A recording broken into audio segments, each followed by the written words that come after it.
We're putting in the iCUE H150 Elite Capellix into this Corsair 5000X ARGB case. So far, we've installed the standoff right there for this is an Intel motherboard, an Intel chip, and we're going to install the AIO on top so that the pipes come on down. So if you look at over here, on the back of the motherboard, you have the bracket that comes with it. So that's how it attaches onto your motherboard. And then now we are going to install the fans onto the radiator, and that's super easy.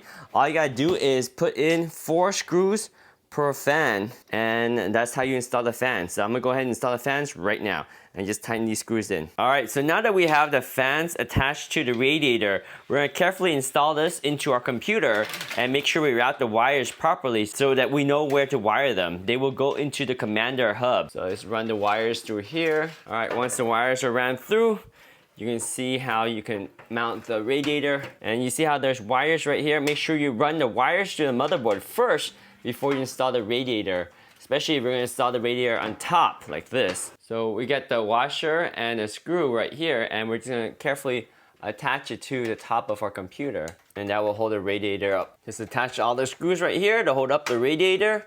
Nice and solid installation right here. So our radiator is now installed, the fans are installed, it looks pretty good. That's a 360 AIO, and we have clearance underneath that for just a little bit of space. That's perfect. How to put on the pump. So I'm probably gonna put it on like this, just like this.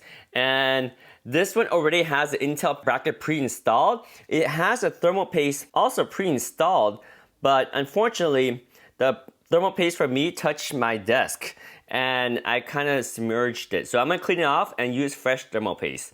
All right, so for me, I'm gonna go ahead and clean off this thermal paste right here that came with it. So just wipe it off like that. A little bit of solvent to help take it off.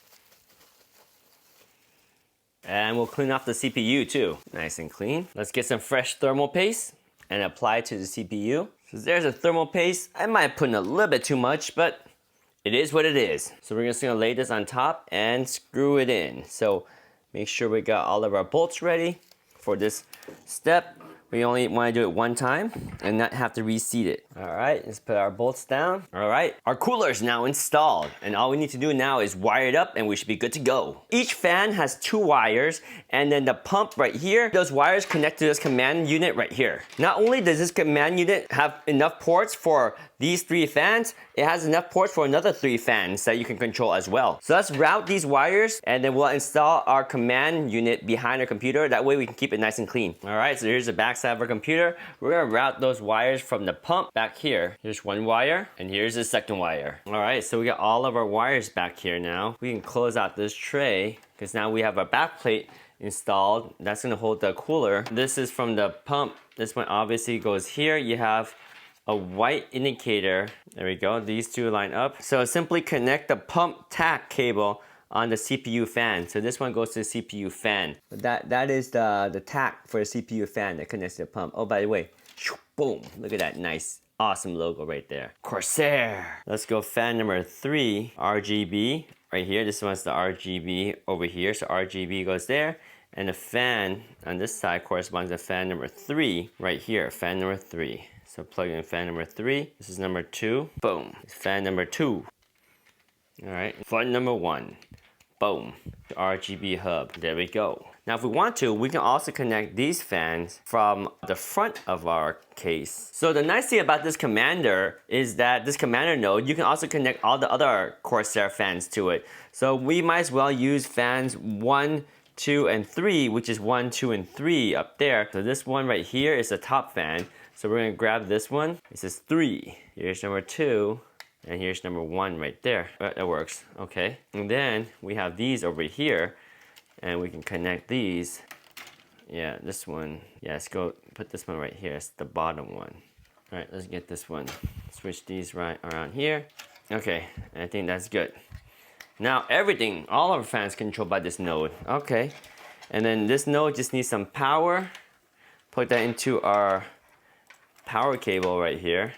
Give it some power. Boom. And then this one needs to connect to the USB headers. All right, so this one's a little bit tricky to see, but basically we have USB headers right there, and we're just gonna go ahead and connect this to our USB headers just like this. And now we have our USB headers installed, and that goes to the fan hub. That's it. And that is our installation. So now, all we gotta do, power on. Boom. Whoa! Rainbow effect, beautiful. Look at that. RGB goodness. Oh my, is that not beautiful or what? There we go, guys. Oh wow, the fans are so quiet. They even spin down because they don't need to be running all the time. Super quiet.